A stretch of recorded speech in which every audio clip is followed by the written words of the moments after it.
I want that. Special delivery. I need that.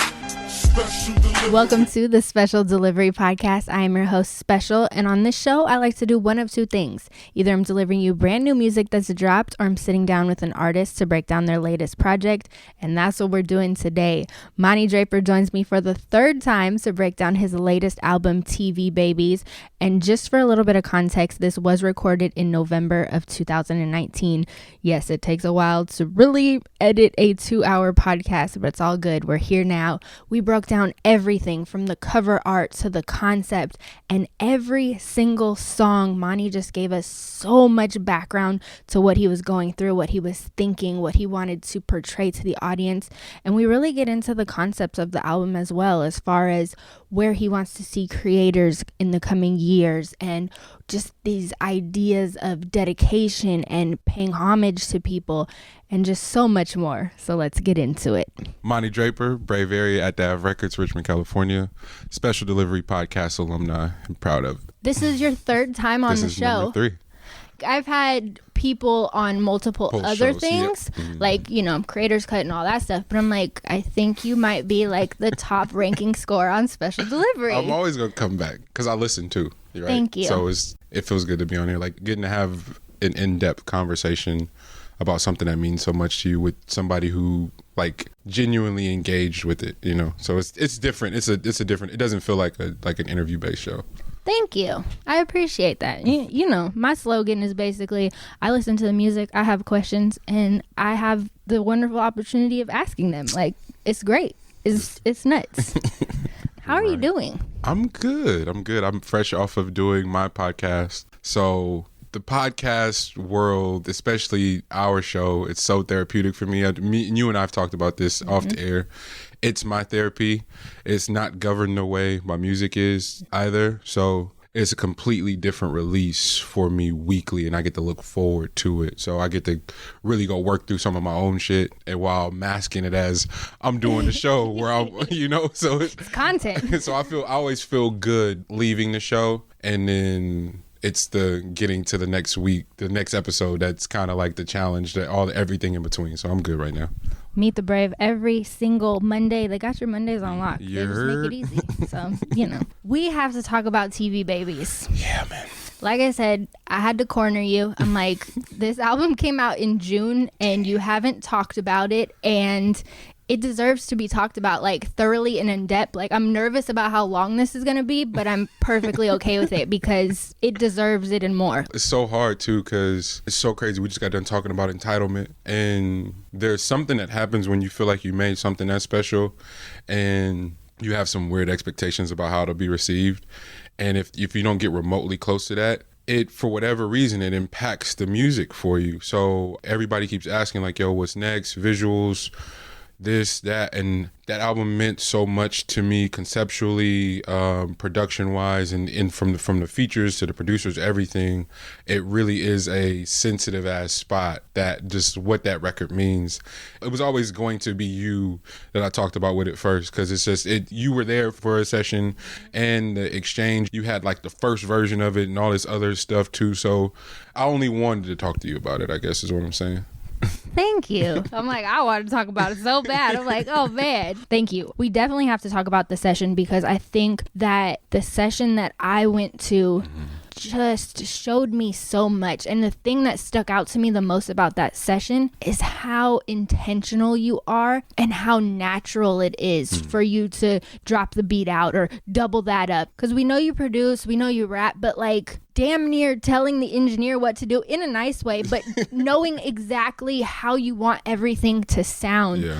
Was that the first time you felt this way, and what did that feel like? No, I've always sort of felt that way, but you get confident as you get confirmation about your sensibilities, right? So from the very beginning of making music, like not understanding music theory, not knowing how to play the instrument to save my life, none of that, but always knowing where things need to be, you can be really insecure, especially when your friends are as talented as mine. So from Ill Wilk, Andy Wilkie, aka Frank, like all these people that I've been around that have been studying music their whole life, and I've been around them for more than half our lives, they're extremely talented and knowledgeable in that sense. And I'm just like, damn, like I grew up around them, so I know what it's supposed to sound like, but I don't really know what the hell I'm talking about. So I don't feel like I should tell an engineer or a producer who's been doing it forever, nah, that's wrong, or it should be like this. And it wasn't until I met Kate Lamont, who's like one of my dearest friends, who was like, oh, how long you been producing? And I was like, I'm not a producer. Like, I didn't identify as a producer when I met her. And she was like, hey, everything you just did in that session, you produced that record. You do know that, right? And I was like, word? And then she was like, yeah, produce my album. And I was like, wait a minute, lady, relax. But it was literally, she kicked it off in terms of me going, oh, bet, that's what that feels like. And so I got really confident and trusted my sensibilities, and then went through this like grueling artist development process at the Nest in Richmond, like engineering other people's sessions, engineering my own sessions, mixing my own records, and recording myself, all these different things. And so you just get more comfortable. I think that's the best thing that an artist can do, is engineer for other people and engineer your own sessions, because it lends to like being real confident in the things that are innate, your sensibilities musically. And from LMA to TV Babies, I recorded all of LMA myself. My first album, I recorded every vocal of that fucking record. You know what I'm saying? And then to TV Babies, some of that I recorded, but I really wanted to have other people in the room. And from Vinnie Bells to SK to Soundtrack to Zenon, all the engineers who double as producers, like getting to work with them elevated it, because they're inclined to be like, nah, fam, do that better. You know, so there was a give and take. For as much as I got to like put my stamp on it and tell them what I wanted, I also allowed enough space for them to like really produce me too, you know. And I really wanted to be intentional about that more than anything. Man, shout out to Kate Lamont. You gotta shout her out. Shout out to Kate. Man, she's so talented. And make sure you guys support her on Patreon. Absolutely. I support her on Patreon, and it's just fun. Like, it's so fun to see what she comes up with on there. Shout out to Kate. She's got a self-produced, and again, recorded herself. She's got I feel bad for saying this, but she's got a Christmas EP. I'm a closet like Christmas music fan. I don't really fool with Christmas, but I fool with Christmas music. And she was like, yo, I got a surprise for you. And then I was like, yo, she invited me to the mixing sessions, and I was like, yo, you're dope. She mic'd everything and recorded it in her house, and it sounds incredible. So it's like, definitely support her on Patreon. And Seed, is she Seed 11? I think so. Or 12? I don't know. She's one, but either way, y'all need all the Seed. So some Seed 1 all the way through. Mo Green just sold out last week in Vallejo at, what is it, Pinball Records. So Vallejo Vinyl and Pinball. You feel me? So I already talked to DJ Boss. I'm like, I don't know how we're gonna get through all of them, but you have to come by and we have to talk about all of them. Yeah. Like, that's my dog, man. All of the Seeds. It's crazy. Goodness gracious. So TV Babies. Yes. The title. How did you come up with the title? I love concept records. I do. It's something beautiful about it. It's almost like theater or writing a screenplay. Once 444 came out, it was really conflicted with some of the messaging and how it was delivered. Hove, by all means, is my world as far as hip hop is concerned. And I want so much for the younger generation, even under me, to sort of idolize him the way that I did, even though it's so far removed. So I'm always worried about how the elder statesmen deliver information. And his intentions were pure. He was saying all the right things, but delivery is so important based on like how people receive stuff. And there are moments in 444 that feel real Bill Cosby-ish to me, where it's pull your pants up type shit, and that's just not gonna land right, you know, and it's gonna be a turnoff to the kids. I hear what you're saying, because I'm 30 and I don't have no time to play and I need to listen. So you could talk to me like that. That's different. But the kids who are a little bit more misguided, don't have as much access, like you talking down to them ain't really gonna fly and really gonna land right. And so for whatever reason, that thought sparked what it's like to be raised by hip hop and have this relationship or this attachment to something that by all means was made out of something so pure, but was so misguided in so many ways. I can't turn my back on it. I can't just pivot and be like, to hell with hip hop and all its misogyny, its homophobia, all these things. Like it's so wrong. I know that, but I need to make a last definitive stand for my affinity for rap music, but specifically gangster rap. And if you're a 90s baby, there's something about that connection to the TV, and from Yo MTV Raps, Rap City to Basement, 106 in Park, TRL, The Box, CMC, all these different shows where I would be glued to the TV and getting so many of my social cues from videos. Like Nothing But a G-Thang video is ingrained in my visual sort of like cycle. Like if I close my eyes, I can watch that whole video at the drop of a hat. I Get Around is the same way.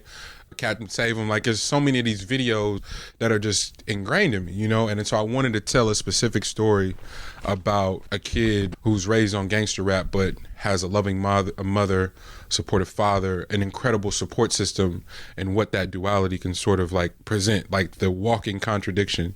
And one of my boys wrote, was like, yo, this is an aggressive tone. It's like, yo, it's in the vein of gangster rap. And that was one of the things I was sad about, because I was like, maybe I didn't deliver that enough. I also don't want to be the person to tell people how to consume something. Like I just want you to have it the first time and see what happens. But it was really an ode to hip hop music, to specifically that 90s era gangster rap from all across the world, specifically Rap-A-Lot records like down south, like Houston, No Limit, Cash Money, like that whole Miami Bay shit, in Atlanta, and Memphis, more importantly, 3 6 Mafia. Like that type of music really shaped me, and I wanted to pay tribute to that. So TV Babies is that, like this kid just being raised by the TV, for better or for worse, and sort of navigating that. And it's real, like it's theater.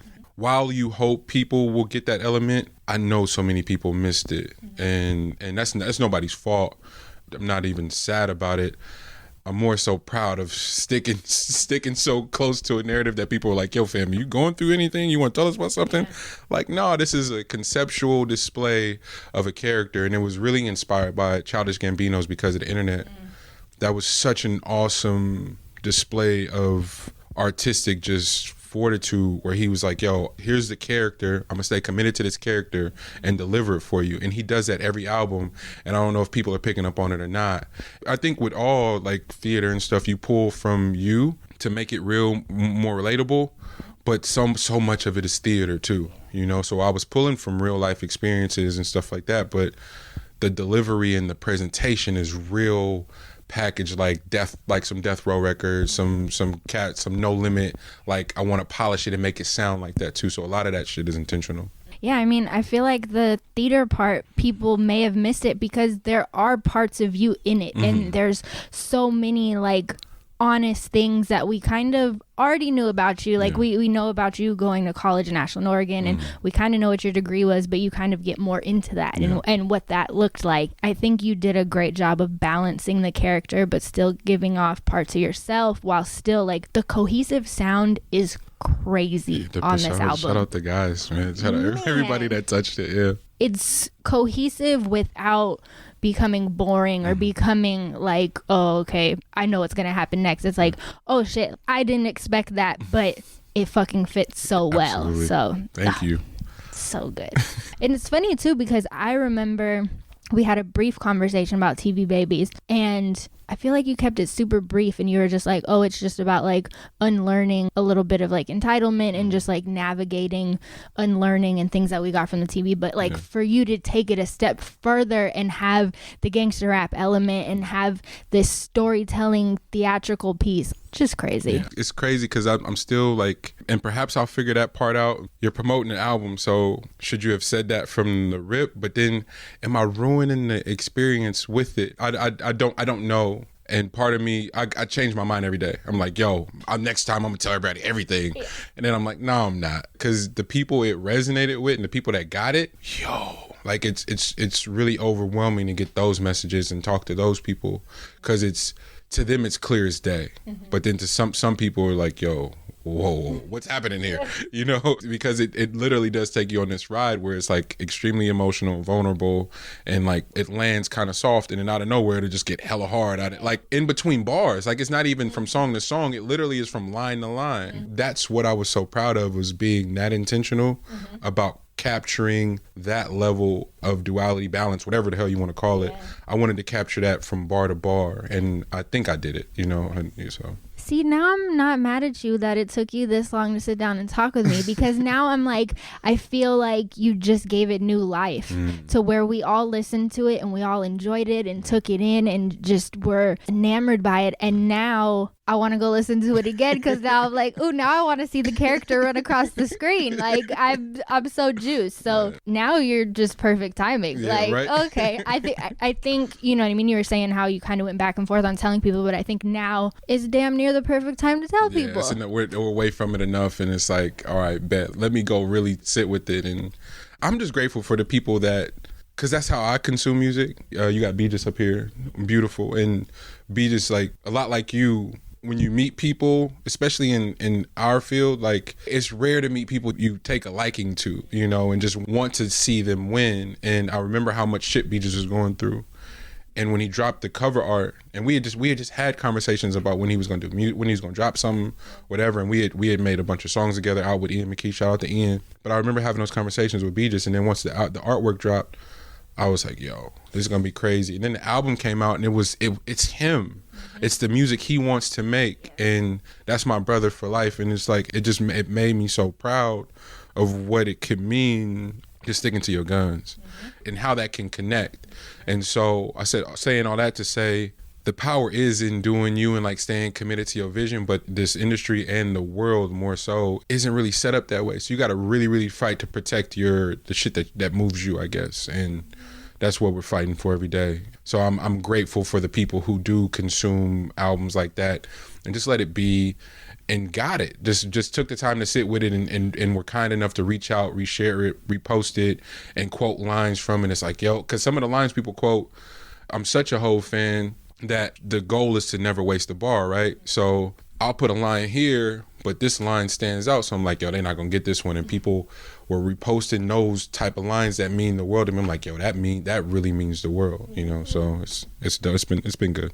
Man, yeah, shout out to Beatrice. That album is so vulnerable and powerful, but so him. Like, it's him. You know, that's what was so dope. It's like he's doing all the shit that Beatrice would say in a conversation, being real vulnerable and real descriptive, and it bangs at the same time. It's like, it's still hyphy. Yeah, the music is hella ignorant and hyphy, but he's just so thoughtful and articulate. And you're like, bruh, how did you do this? I was so proud of him. I told him that too. And the Bay in general, I'm just proud. It has that Atlanta feel to me, where it's so diverse. LA, same way. Chicago, same way.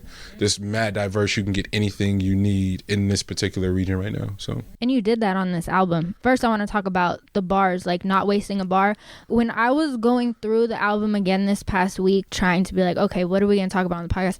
I'm like, we could literally go every song bar for bar. So I had to like pick out certain bars. We could literally go through the whole thing. Man, like that means so much, man. Like, you're talking about not wasting a bar, like you didn't. It's nuts. And then back to the whole Bay Area just being incredible. You really showcased this on this album in a way that was not overpowering, and there were songs that you did by yourself, but just the people that you teamed up with, like I said, just so intentional. I know you heard these people and you had been waiting to work with certain people. It's just a beautiful culmination of the Bay Area, and not only who you are, but who your friends are and who you look up to, and you just get it, and it's great.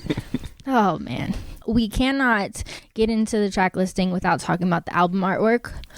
We have talked about that briefly. Steven Anderson. Yes. I've asked you this before, but I want it on the podcast. What did you tell him to have him come up with that beautiful illustration? Steven's amazing because he's one of the like unsung heroes of early Bay Area hip hop too, and he's just so humble. And so I called Sal, because Sal's creative director of the whole album. Sal and Freak, like executive producer, not just from a like support and like resources standpoint, but like from ideas. Freak and I would take like hour-long car rides and talk about concepts and ideas. And I don't know if he knew it at the time, but that was all like recon and research for the album.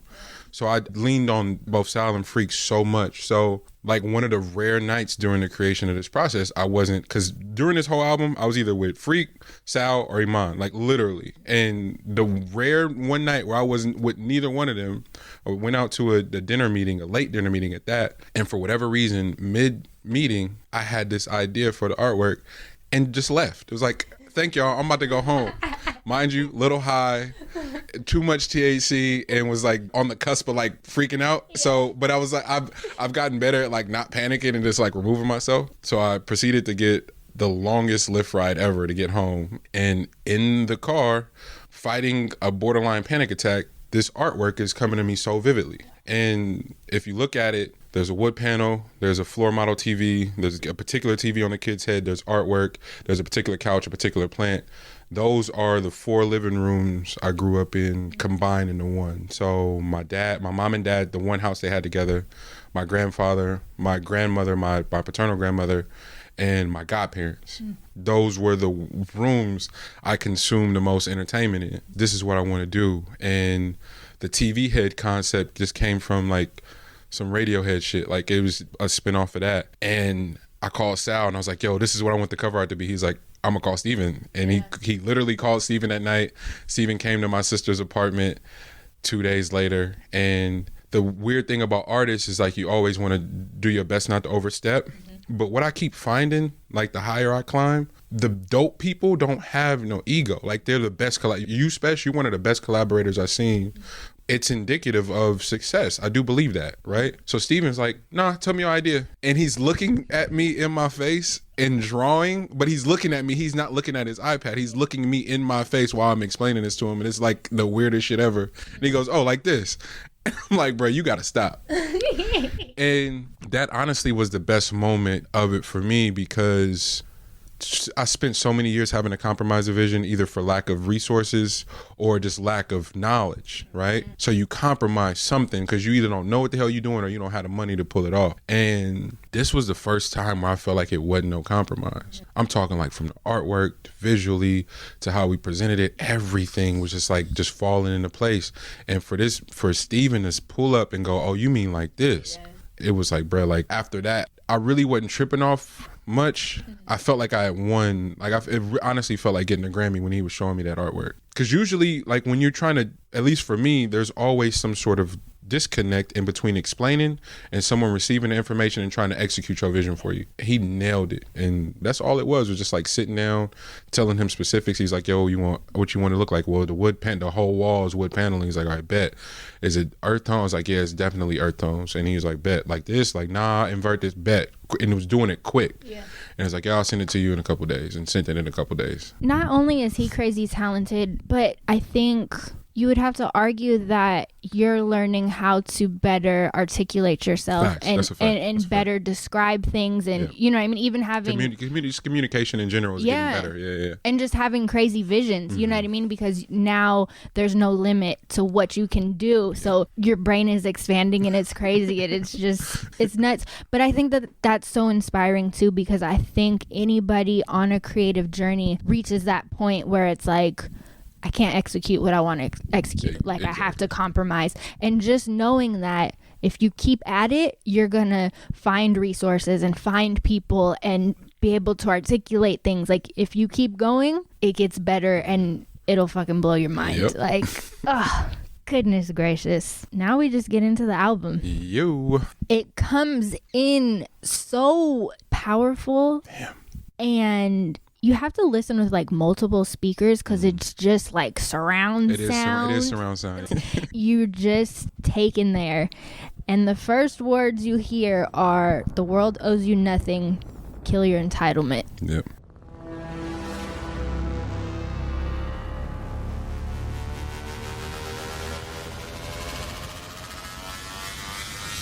The world owes you nothing, kill your entitlement. In the sky, look alive, wanna ride, and you're gonna pay the price for this. Are you moving out of fear of love? Are you moving out of fear of love? Yeah. Hey. Hood rich in the duty. What, man? If I said the whole album was built around that thesis statement, I don't know if anyone would believe me, but it was.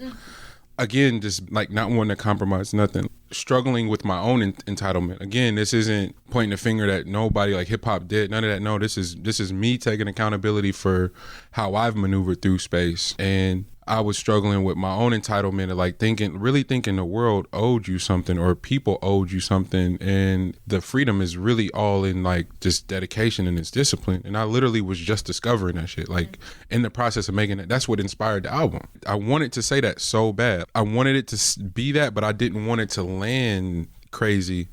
So I remember I told Iman, like, yo, you got to do the intro, and I want it to be these words. She's like, bet. Like, she just kind of like she didn't dismiss it, but she was just like, all right, bet. And just moved on about something else. And then I was like, man, forget it. I'm going to just do it myself. And went to the studio and was cutting the song in general. I've been taking vocal lessons and everything too. So I was like, I'm going to just sing it myself. This demo version of that is so bad. And the only person that had the heart to like say it, but not in a mean way, was Iman. She was like, yo, I'm a re-record those. And I was like, I wasn't even offended. I was like, thank you, God. Because I literally couldn't listen to that song because of my scratch vocals on that demo. I could never listen to it. It was the hardest song, and I was so proud to have a Doug Infinite beat, but I couldn't play it for nobody because the freaking reference hook was so trash. And she was the only person to be like, nah, fam, I got you. I'm about to redo that. And so she recut it. I remember sitting in the studio we cut that in LA. That and Made It Work got cut the same weekend. I remember sitting in the studio and Freak looked at me. He was like, oh my God. Yes. And I said, oh my God. And then the engineer looked back at us, was like, oh my God. Like, she was warming up too. Like, she wasn't even singing. She was like warming up, and everybody in the room was like, get the fuck out of here. Like, this is what this is about to be. Yo, magic, pure magic. Basically, that's how you peer pressure a singer. You be like, hey, can you do this? And just do it terrible. They're like, hey, and you do it terrible. They're like, oh shit, I gotta save this. And subconsciously, I think that's why I did it. It was like, you know what? If you ain't gonna do, I'm gonna make you do it. And she heard that shit, was like, ooh, okay. I love her so much. So talented. But you mentioned something that I didn't know that's super fascinating to me. You've been taking vocal lessons. Yeah. That's so dope. It started out for just breath control. I don't know how much people know, but a lot of outside of my own music, a lot of the music I produce and get commissioned for, placements for, is all R&B shit. And I have to send reference vocals anyway. And it's the most painful process because they're like, if you just send the lyrics, the beats and the time, like, people's time signatures are just all so different. So you have to send reference vocals. And so the last like year, I've gotten comfortable, like, not even tripping. Like, I don't care who in the studio, like, I'm gonna send these vocals and y'all figure it out, but at least you get the timing down. And you know, the last few songs I sent out, they were like, yo, we just gonna keep your backing vocals. I'm like, no, you not. Yes. That shit sounds crazy. Like, nah, it's perfect. It's like this. I'm like, nah, y'all are bugging. That shit sounds nuts. And then I watched this Pharrell interview where he was talking about, he initially didn't want to be a singer or on the songs at all. He was sending out reference vocals, and they were like, nah, we just gonna keep your hook. And I was the Shake It Fast song. He sent that because he had this, in Pharrell fashion, was like, I want the Temptations on this shit, but this is how I want him to sing it. Yes. And the label kept his vocals. He's like, yo, what are y'all doing? I think Mystical was signed to Jive, maybe. Yeah, I think they had a deal with Jive for Mystical. And they were like, nah, we're just going to keep your vocals. We're not getting the Temptations. Like, that's crazy. And I was like, why would people ever do that? It's like, that's never going to happen to me. And then I was like, a month later, they were like, yeah, we're just going to keep your vocals on here. And they're like, what? Yeah. Why would you do that? And I was like, well, if this is gonna keep happening, I'm gonna take vocal lessons. And I've always wanted to like sing anyway, and like kind of do it playing and like all hella off key and in this other world. But then like once you like start learning techniques, again, it was just for breathing, and it just opened up another world. So attention, all you players and pimps, right now in the place. Could you imagine the Temptations singing that? The words like Mystical and Temptations in the same sentence. That would have been, and that's why I fuck with Pharrell, because his crazy ass was like, Mystical and the Temptations? No bounds. Zero. No, none at all. Oh man. Then we get to Made It Work. Damn, I guess that I'm the rich to it all. Backpackers to the trappers, niggas feelings involved. Won't dim my light, we see no ceilings at all. I do these rappers eulogy, they put my name in the song. Calling me conscious where dumb niggas went wrong. She pussy popping after Sunday service. Freak, we got them nervous. I've always known my purpose. They hate me now, I feel like puffin', hardly scratch the surface. I know my God is working. Still I kick this bitch to overdrive. Me and Pilo, KD and Stephen. We're gonna learn a bunch of stories today, but so far that's my favorite story. Which part though? Because it's like, okay, yeah. The part of just going down to LA, basically cornering Pilo and being like, I want you on this album. Yeah. What do you have? Yeah. Which is my interpretation of the story. That's how it went. But I was such in a space where I was like, man, I want people to hear me, and it seems like only a particular sound cuts through. So I went to P trying to get his, like, the shit he give everybody else. And that, he looked at me, he's like, bro, you bugging. No, it's not it. He's like, I know what you need. Like, I know. And it wasn't this process where he played hella shit. He was like, nope, it's this one. And went straight to that. And was like, this is the bounce. This is the cadence. Do it like this. And I was like, yo. And it was such a proud moment because that's been little bro forever. Yeah. We played high school ball together. He was my sophomore on the team when I was a senior. That was my little man. Like, him and his whole team, him, JR, like, the way they work is the most inspiring shit ever because they fully moved their operation down to LA and haven't been consumed by the party bug. Like, them motherfuckers get up and work every day. And it was the most inspiring shit. So his assertiveness in the studio was more so to what made that song special to me. Cause I went on some goofy shit trying to get a particular sound. He was like, hell no, take this, do it like this, and get the fuck out of here. Like, that's literally how it went. And I called Freak and I was like, bro, this is the best decision. Cause I almost left LA. I went down that weekend and was like, yo, LA's bugged the fuck out. But I was in Hollywood, and God bless Iman, she was like, that's where you fucked up at. You getting LA confused for Hollywood. That's not the same. And those little words of encouragement changed everything. And had I not stayed, that extra, it went from, I'm supposed to be down there a couple days. I was down there for almost 3 weeks. Had she not said that, I would have left. It was too much. Like, I was just like, yo, Hollywood is, I kept calling Hollywood LA. And that shit was just bugging me the fuck out. And she's like, nah, that's not the same. So got me hella far away from Hollywood and was fucking around everywhere else. And it was like, oh, this feels like normal living over on this side. So especially with the circle she keeps, her circle is incredible. Talented people. It's crazy. And I did want to preface that to him, like, it made you sound like you cornered him, but just the way you retold that story, like, he knows you so well, and he knows what you should sound like and what you should be on. And was so grateful for that exchange. He just, because I did corner him. I was pressed. I was super pressed. I want this, I want that. He's like, relax, fam. Yeah. Just so cool about it. And it was like, don't you record yourself? All right, I'm leaving. It was so dope. It was like, nope, do it like this. And then he'd be in the door, he'd come back in, do it this way. And then go back outside. I was like, what the? It was a bugged out experience. Yes. Yeah. Oh, I love it so much. And then it's got the E40 quote on it. So important. Yeah. I'm like trying to figure out how I want to ask this question, because it's like, I completely understand why you put it there, but it's like, why still? Well, it's just like, okay, I guess the question is like, when did that click? And was it like immediately? No pun intended. Wait, I want y'all to know that Special really cracked herself up just now. But you laughed too, so it's okay. It was good. No, it was good. That is a good one. You know, rat puns. There's not enough of them. That almost snowballed into a big pun and big pun. You on the road. I am. Don't let me do this. The podcast has just took on a whole new thing. Anyways, so you said it clicked immediately. Because that was from the documentary that they did on the Bay Area, right? Mm-hmm, the Viceland, right? Or Noisy. They had 40 and they had Neff, 40, Neff, and G-Eazy. Mm-hmm. So was it, you made the song and knew that quote went there? Did you revisit it? Yeah, like, did you have the quote for a while? No, when that dropped, that might be almost a year and a half, 2 years old. That special is fairly old. That was like right when Neff was popping. And I remember 40 talking, and I remember going, I'm going to use that one day.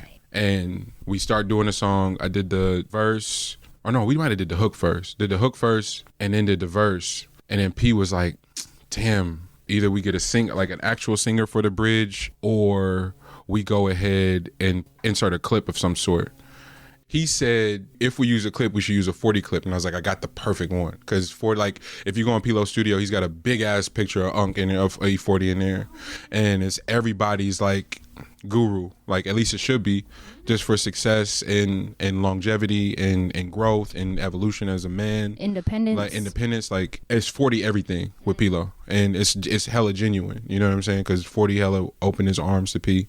And I feel the same way about 40. And when he said it, I knew I had it. He was like, bro, how long you been sitting on this? I was like, I knew when I watched the doc that day, I wanted to use that quote, you know? And And it made sense for that song because it is about our independence and being from Richmond specifically, and what independence looks like specifically for us, whether it be out the trunk, whether it be small mom and pops, whether just black ownership from the ground up. And it's so funny. 10,000 Tacos, what's his name? Isidro was talking about it. He's like, man, my dad would never identify as no entrepreneur. That shit blew my mind when he said that yesterday. But that's what that song is all about. Like, in the midst of us making it work, we're pulling off some of the most extraordinary shit that we don't get to celebrate because we just trying to get to the next day. Yep. And Made It Work is literally all about that. But again, with the gangster rap concept, that messaging is hidden in bravado. So the whole song is bravado, but if you really listening, you can hear it's almost like a Negro spiritual. And so it makes me so happy to people that resonates with like that, because that's all it was. It's like, literally, we do some miraculous shit every day. Let me highlight the people that do some miraculous shit, that have supported me in trying to do something miraculous, and let's take this moment to not acknowledge it, and then let's get back to work, basically, so. Yeah. No, the real grind. Now my favorite. Uh-oh. I don't know if you know that this is my favorite. I think I mentioned it before. Yes. Really? Yes. What? Fuck what they told you, all I got is my pride. One LCC under God, the devil is a lie. 1,000,000,001 was our odds. Slick Rick drip, nigga, no neckties. Shiny suit theory, martyrs in disguise. Build or destroy, cranes in the sky. I'm on the moon, once in a blue one. Dream up haiku for the amusement. It's some light, in the darkness, some light. I'm on the moon, once in a blue one. She be confused. I had this whole realization with it because it was my favorite from the jump. I'm super big. You know what? I do remember you saying that in the beginning. I do. Because I'm a super big YMCK fan. Shout out Murph. Man, he's so talented. It's crazy because it came full circle when I was listening to your podcast and you guys were talking about Kanye and Can't Tell Me Nothing.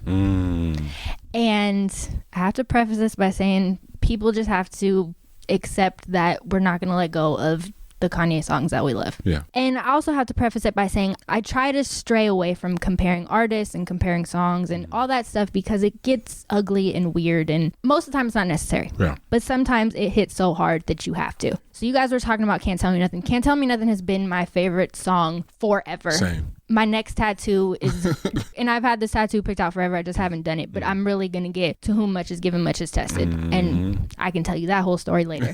But I just love that song. And because I'm weird and I really enjoy kind of like sacrilegious stuff because I think it's just so polarizing and so... Damn, that's crazy. I'm the same way. Yeah, like it gives off a certain thing that you just don't get all the time. And it's just kind of brave and reckless and ridiculous. But I love it. Brave, reckless, and ridiculous. I love that. Yes. Yeah. So when I listen to Light, I'm like, it has that same vibe to it, to where it's reckless yet reflective and still braggadocious, but you can tell that the person saying all this braggadocious stuff, in the back of their mind they're still kind of hesitant about it, but it's still kind of like, oh yeah, it's whatever because it's some Light. I just absolutely love it. What was it like making that one? That one was special because I reached out to Murph, and that's what's happening with the Bay too. There's the whole Pinot group of us that are family no matter what happens. Like, even when shit gets weird, we're bound to each other beyond shit. Ain't no escaping that. But outside of that, the cats who grew up in the town, who grew up in Berkeley, who grew up in Vallejo, Sac, there's these degrees of separation that you go, that's your cousin? That's my cousin. That's, wait, what?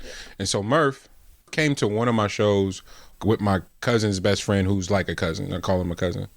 And it was like, that's my cousin. It was like, wait, what? And Murph and I had several exchanges, but never for real. And I was like, bro, I'm just a big ass fan. He was like, yo, that, and it was our Black Milk show. That's what it was. And burned that shit down that night. So we had already been talking about stuff. Murph is by all means one of the hardest working people you'll ever meet. Again, he not in LA just fucking off. He's working. So when he comes home, he's like, yo, I just want to unplug. And I caught him the day he landed and was like, bro, I know you came home to rest. Will you please come to the studio? And Murph is such a great communicator that he's like, Mani, I just came home to kick it and the rest, but because it's you, I'll be there. Yes. And I was like, oh my God, now I feel bad.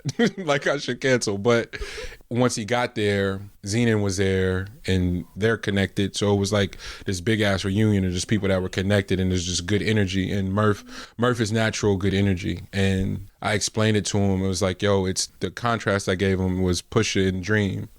Like when they get together, it's that. It's almost sacrilegious. Like this shouldn't work. But for whatever reason, when them two get together, they make some shit. Zenon played me that beat on tour 3 months prior. I just sat on it and I knew, again, everything was intentional. It's like I wasn't going to compromise on nothing. So if it was Murph, it was going to be Murph. And he showed up and I explained it to him, the process. Maybe I kicked him the first verse and he was like, bet, I think I got something. And he went in there and he don't write. And he went in there and thugged his way through that. And the light came. And that's literally what it is. Like in all this dark, in all my flaws and everything, there's still some light in just this display of my efforts.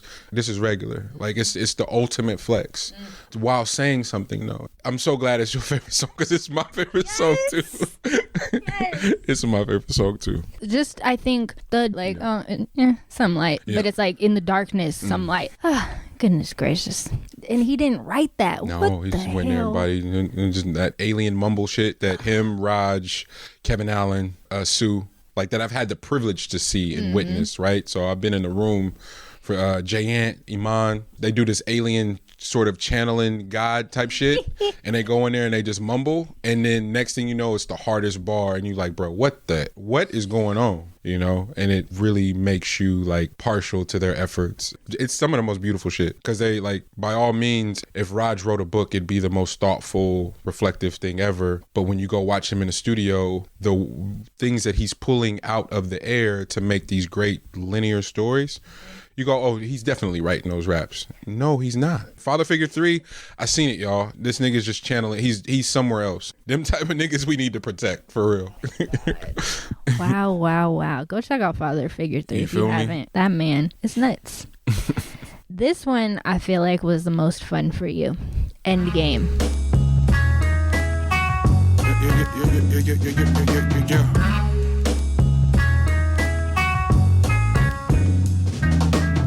Extra black excellence.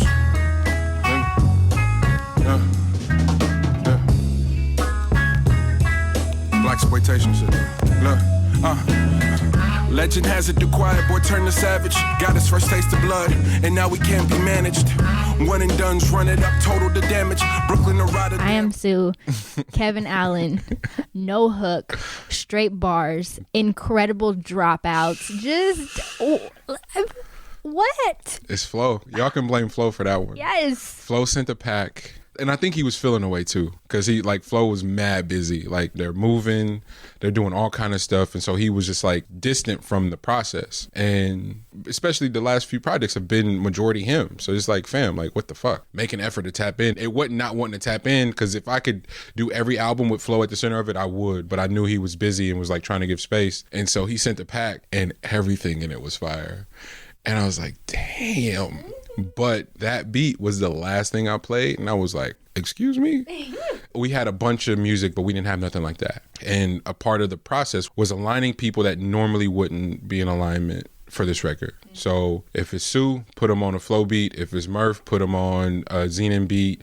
If it's Neil the Gift, put him. If it's Ryan Nicole, put her on. It like just move people around where they normally probably wouldn't occupy that space and watch what happens. And I knew I wanted to do that, but Sue was getting ready to go back to Atlanta. And I think Irk may have just gotten back from Africa. Nah, he was around. Kev was around. But no studios were open. And last minute, I was like, SK might be able to get me in. He's like, Mani, I got an hour and a half break in between sessions. Can y'all do it? Yeah. Yes. No, but wait, I hadn't written nothing. Maybe I sent them the beat, but I know how they work. Sue wasn't going to write.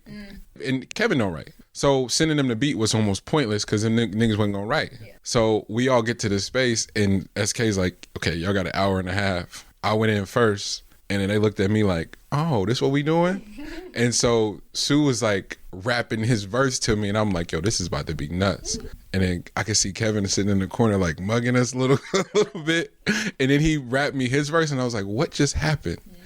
Next thing you know, Sue goes in, Kevin goes in, SK is like does like a light mix on the song. It's like, that's it. It was like, that's it. He's like, bro, that was only 40 minutes. Oh my God. He's like, Mani, I can't even take your money of sound. I was like, nah, I gotta pay you. He's like, y'all had an hour and a half and we done already. Most of that session was kicking it. Mike Smith was in there, Freak was in there, Sue, Kevin, me, Basta, and that energy was crazy. And I love working with SK. SK and Vinny, some of my favorite engineers to work with. So that was special. And then I was so proud to send it back to Flo because I know, like, that's why me and Flo get along, so because our sensibilities, and like that's like my brother. Like, I really know what he like and what he don't fuck with. And so I was like, oh, he gonna love this. Yeah. So I was so happy to send that shit to him. I don't even think I left the studio before I sent it back to him. And he was like, what the fuck? And everybody just geeked out on it.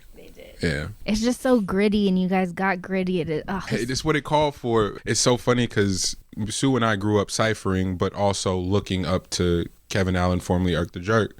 So it was like this, for me, I don't know if the guys think about it like this, but I think of it as this like special moment for the city, like for our city, because we all represent something so different, and we all stepped into a world that kind of is on the cusp of each other's and performed so well. And so it really is a display of like the versatility, because it's like at the drop of a hat, don't ever get it fucked up. Sue will out rap any nigga you put in front of him.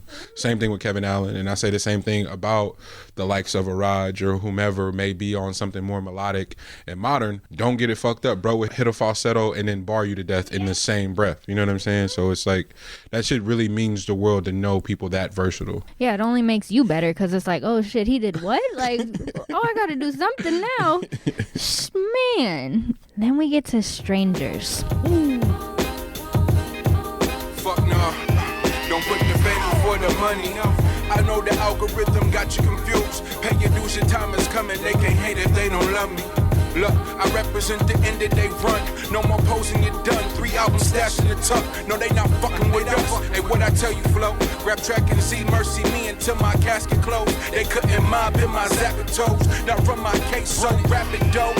Yo, wishes in Noel. So I keep seeing in the credits Anthony Broussard soundtrack. Oh, see, I had a feeling, but I'm like, I have to ask. Sorry, bro, I didn't mean to do you like that. Put that government out there. You go on Tidal, you hit credits, that's what you get. So sorry.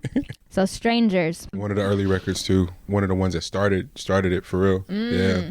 It's like 3 songs that made either on tour or right after tour, and Strangers is one of the first records that got cut. Yeah, I talked to them a little bit about making this album with you and how you guys were like channeling Rick Ross and just really getting into a space that was just crazy, but like I said before, just super intentional. And then you just took it to another place with the concept and the theatrics and all of that. I want to start with, I'm really into letters. I think a lot of artists write letters within their songs. Yep. And you said, I know the algorithm got you confused. Pay your dues. Your time is coming. That's to me. That's what I thought, but I had to make sure. Yeah, it's to me. It's just like you can cook it like they're streaming farms, and we know they're streaming farms. They're bots for a reason, you know. And so I'm looking at these people do these insane numbers, and some of them are earning them. Like, let's not, everybody ain't getting hit by bots, but some of this shit is like not adding up. And I had just come off the Tommy Hilfiger campaign where they ponied up a lot of money for a particular face of that advertisement. And because of the numbers that person possessed on their social, and this is a musician we're talking about too, that didn't own the rights to their music, so they commissioned me to do the music, but refused to give me a proper credit as a means not to disrespect the person that was the face of it. And their reasoning was because my following wasn't high enough. And I was so confused by that because once that video went public, everybody from the Bay, from P, Raj, to Sue, all the people who have the numbers that they would have been looking for, either shared it, reposted, or engaged with it. And made sure to tag you. All y'all did. Everybody did. That was such an important thing. And it's interesting because I applaud people who actually will send a text message and be like, hey, can you do this? I applaud that because that takes a lot of guts and just formulaic. But the fact that everybody tagged you in it without, you didn't have to put an announcement out, you didn't have to say anything. I didn't even know it was, the crazy part of it, I didn't even know it was out. Not being tagged in it, I missed like the first half of that cycle it was out. which is like terrifying, but also worked in my favor. Like my phone just started going off. I was like, what the hell is going on? And like, bro, why you didn't say nothing? Niggas like, I didn't know it was even coming out. I was not a part of that process, but what it did is it really showed the power of the micro influencer. And shout out to the agency, shout out to Sockeye, Ryan at Sockeye. Like they were so supportive in the process and like making sure I got my due on the back end, because they got to see like this crazy experiment where the machine is going, he ain't got enough of this, not accounting for the quality of people that I'm tapped into. And that just speaks to the community debate, because everybody, like all y'all, like all my friends worth a damn, commented and engaged with it. So then they had to go see, why does he know all these people? What's going on? And then it gave me a whole different level of leverage to negotiate with. It was a really beautiful moment, and pay your dues, your time is coming. It's so hard not to be wrapped up into the numbers, but I literally have to wake up every day and remind myself to be disciplined and just do the work. Do the work, do the work, do the work. It won't be in vain.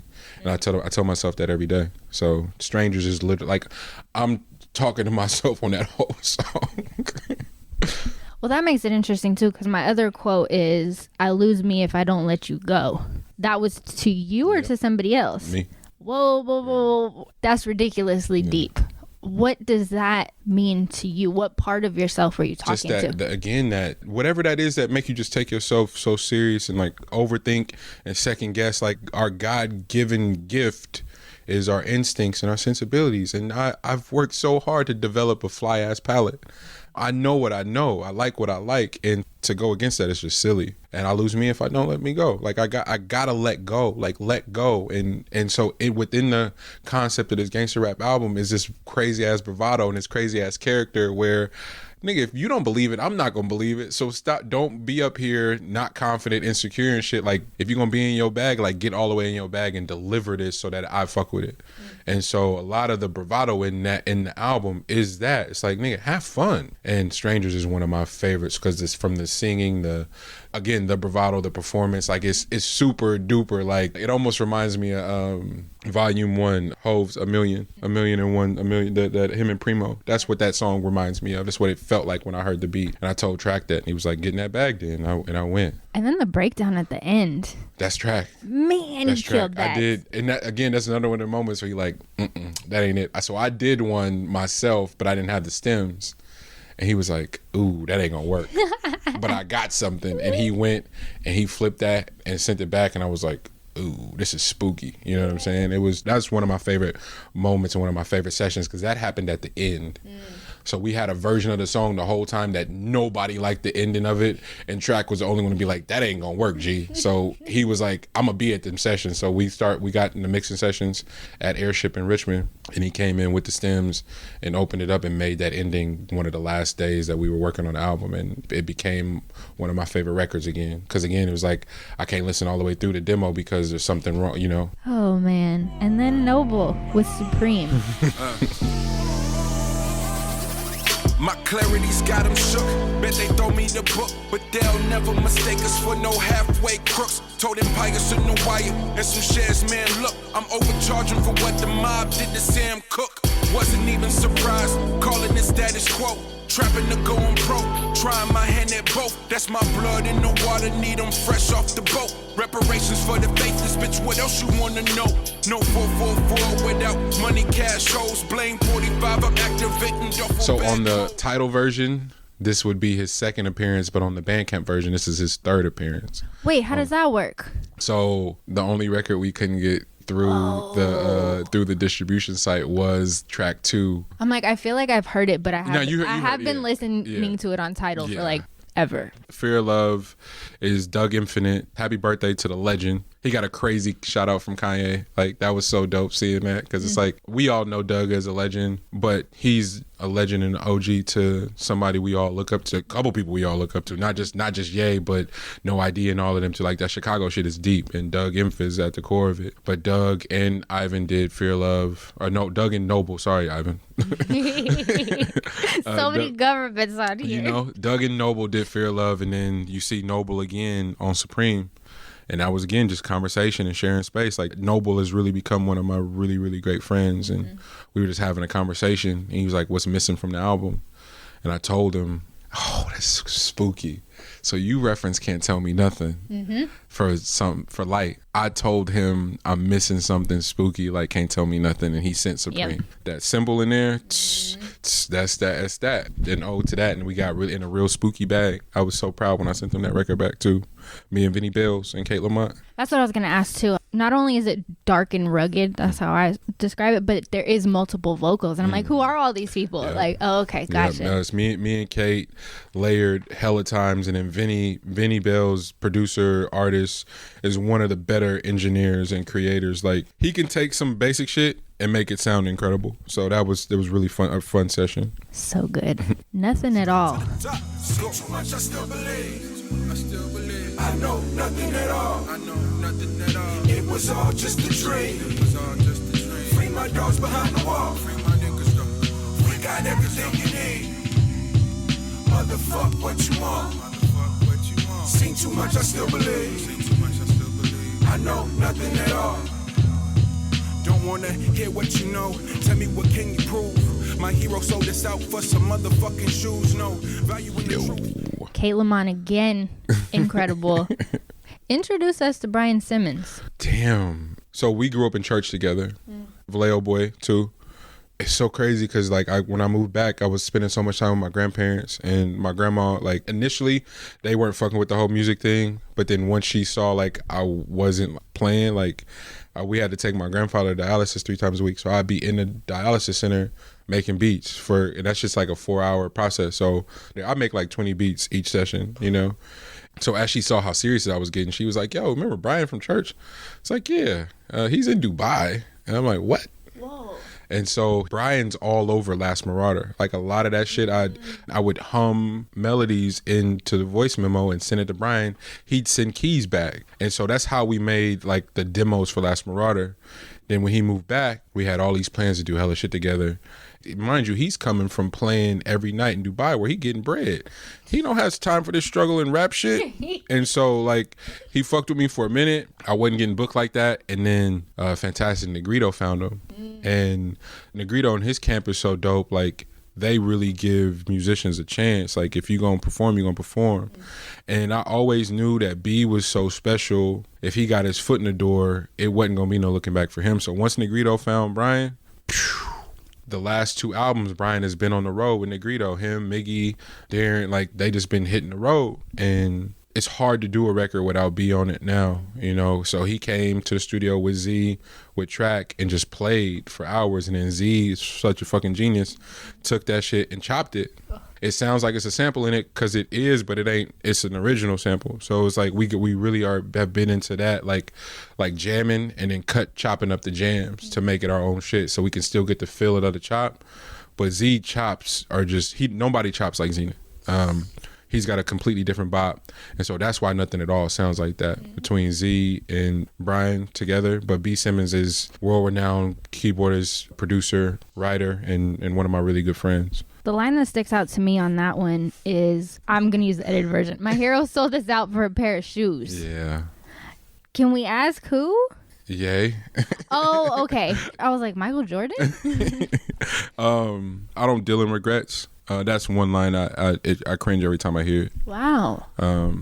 That's the only thing I would do different from the album. I would have not said that. Why? It's not a factual statement. It's really ignorant too. Now understanding what resources can do for the advancement of people of color and what it's like to navigate those spaces, that was so unfair to that black man to say that. It stands now, but if I, and not that Ye would ever hear it, but if he did, I wouldn't have any problem apologizing and having a discussion on where my mind was then and how I was feeling and how much he means to me in the creative sense. I just didn't have enough information before I said that, and that's what makes it hard. Like, had I had the information and still said it, I'd be able to live with it, but I didn't have no information when I said it. I was acting off of emotions. But again, it fits in the concept because when you're young, you do silly shit like act off of emotion without information, so. I love the honesty. Some people wouldn't be that honest. Nah, it seems like the only thing to do at this point, like it's all I got. Sure. And then is that your dad's voicemail at the end? Yep. Nice. And that was scripted too. Again, it's while there's theater and stuff, the real elements are real. So I'm reading the Prince memoir right now, full disclosure. I literally got emotional when he was talking about being 7 when his parents divorced. But like his relationship with his dad was so fucking competitive. His dad was a musician, could play the shit out of the piano and sing and write music. He's like, I want to be better than him, but he won't let me touch his piano. Like like me and my dad's relationship was the same way. In Prince's memoir, he goes, I'm so happy to see him leave because I'll have space, but I'm gonna miss him because it's my best friend. And that's literally what I went through with my dad. Like him and my mom together were so unhealthy. I was so happy that they were getting space from each other. But that nigga was like, that's my partner though. So it hurt, but I was happy that he was going to have space from they were going to have space from each other. And so that part, that's the halfway point of the album. And I went to hoop camp every spring and summer. And so one of the voicemails I vividly remember, my mom being like, hey, your dad left a message for you. And he's like, hey, asking how camp was. And it's like, I'm going to pick you up this weekend. Like, I'll never forget that. And it felt like such a real thing to recreate and put in that midst of the album, because it's like the one thing that could pull me away from the TV was my dad calling, you know. So many levels. Makes me happy. Then we get to Outliers. Yo. Always could make something from nothing. Greatest beauty comes from the darkness. Ain't no finish line. This is our time. Look. Bugs are in the building, bring the penicillin. And shit sweet, I'm in the projects with the ghetto children. My neck heavy, my wrist is show. Niggas I went to school with, I let it 40s blow. Damn shame for these diamonds, I let 40 go. Man, when I think of Outliers, I think of Malcolm Gladwell. Yep. And just how incredible he is. But also listening to the album on Ride With Me, you said, I promise Nana the world wouldn't make me out a liar.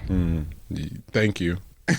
So like just playing with the word outlier. Thank you. I know people are like, no way it's that calculated. It is sometimes, like that line in particular. And that line only named Outliers. It didn't dictate how Outliers got written, but the line in Ride With Me dictated the titling of Outliers, right? So this need to want to like really fulfill the promise of giving my sisters the world. Y'all not gonna make me out a liar. And you know what I'm saying? Like, it's a play on it, but it really is like, again, we don't get to celebrate some of the special shit we do, and it needs to be defined as this, or you don't have access to this, or you never got to experience this. And it's like, how do you maintain that level of confidence in your abilities through all this shit? And Ride With Me is that, because Ride With Me is like the pinnacle of like insecurity and like battle. That whole song is that shit. But Outliers too just shows how incredible your ear is. The way Anissa Strings sings on that song. She was sick too.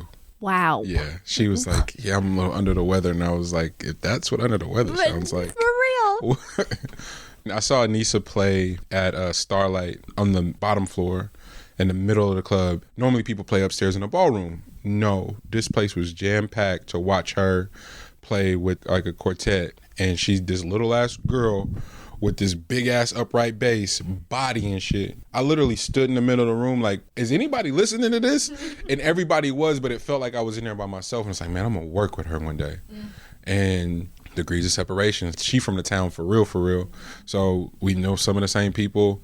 And she's like, bro, hit me. Like, if you want me to pull up, just hit me. And I'm like, man, oh no.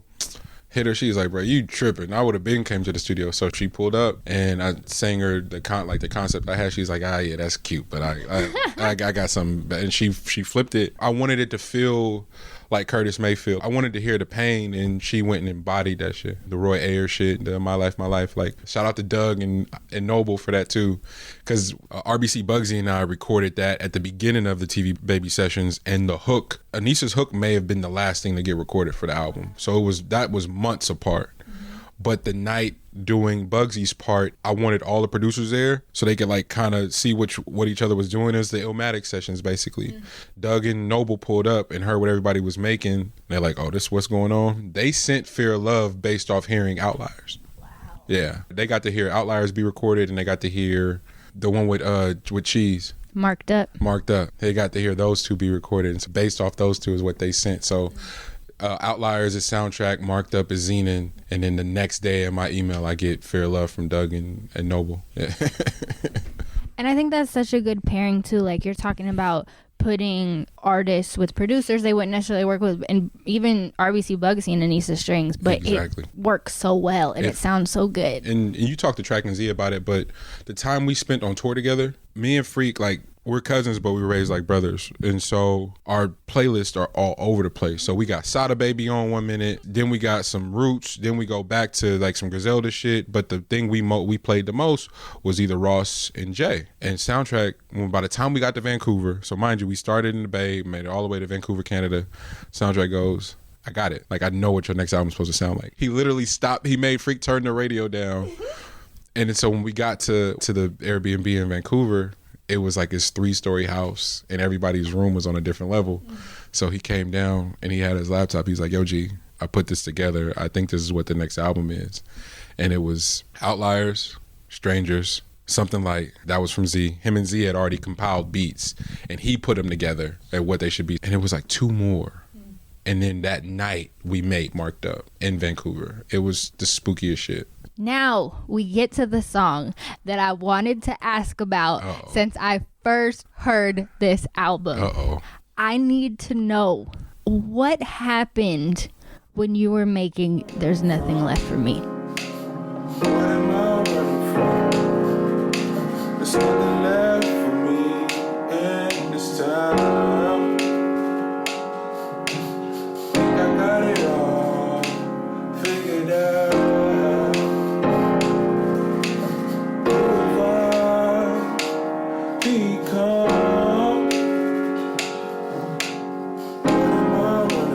What did it look like?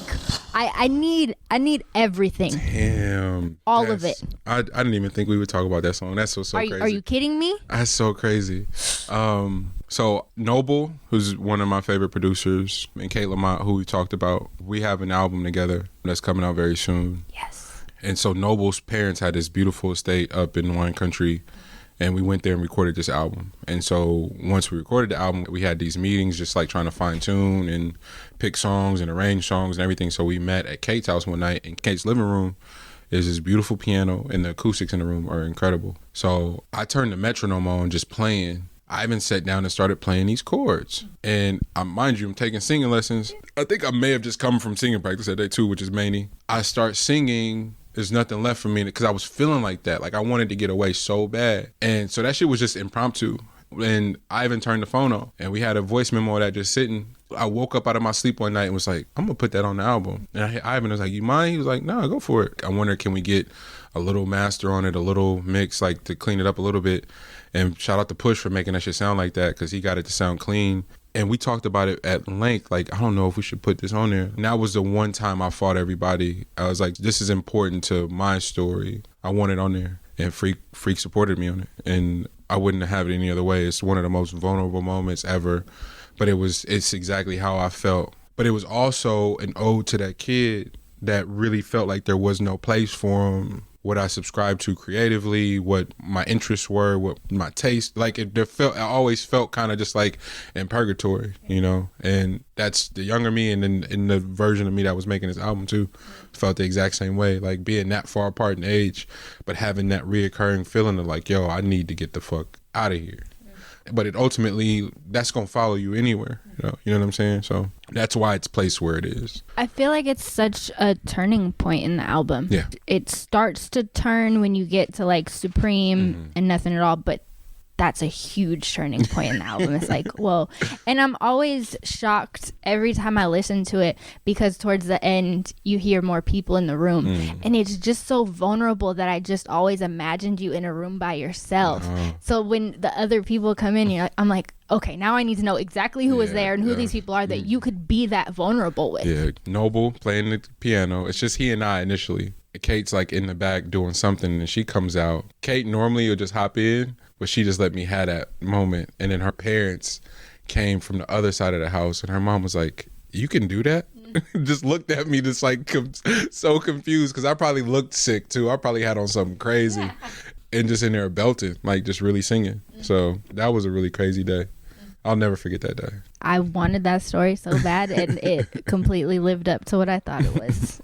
So good. Now Ride With Me. Yeah. Am I running out of time? What what it look like. 30 with a 30, never could fight. All we ever wanted was the good life. On my way to heaven for the chill ride. The devil is a lie. I'm talking hindsight. Chasing ghosts, suicides, hit the baseline. Lost it all and found forever on the same side. Please no more parties in the daytime. Look, fuck Melrose, hit the Garmick District. Brian Simmons, Kate Lamont. Yeah. The fucking Spearman brothers. Yo, isn't that crazy? The sound is absolutely incredible. Like the horns, oh my God. The keys, oh my God. What was that one like? So again, Soundtrack and Zenon are just geniuses. To me, they are. They got a different bop. Like they hear shit different. And Brian was just jamming. Track took that shit and flipped it and made it into that. And I'm just like, yo, what is this? Ride With Me got made with Made It Work and Fear Love. He sent it to me. I'm in LA because I wasn't there when they made it. And I was like, yo, what the fuck is this? I'm downtown LA, Dolo. My headphones on, just mumbling, like, am I running out of time? Like, that shit just came, and that's how I was feeling. Like this shit's about to be over. You turn 30 in a couple weeks, my nigga. Like, this shit it's done. It's bad for you. Like, you got to get this shit up. And I'm like, I'm not about to put this in a song, am I? And the more I kept mumbling, the more these words kept coming to light. I'm like, bro, I can't say this. But it's like, oh yeah, you can, because it's how you feel right now. And the Spearman brothers worked on the album with Noble and Kate and I. And I was like, I want them on this record. And they would have been on 3 songs, but they only ended up making 2. I cut that record in LA, sent it the track. He was like, yo. And then I sent it to Spearman Brothers. They sent the horns back, and it was a wrap. I recorded that one in LA too, yeah. I had to. Just absolutely killed it. Oh my God, it's so good.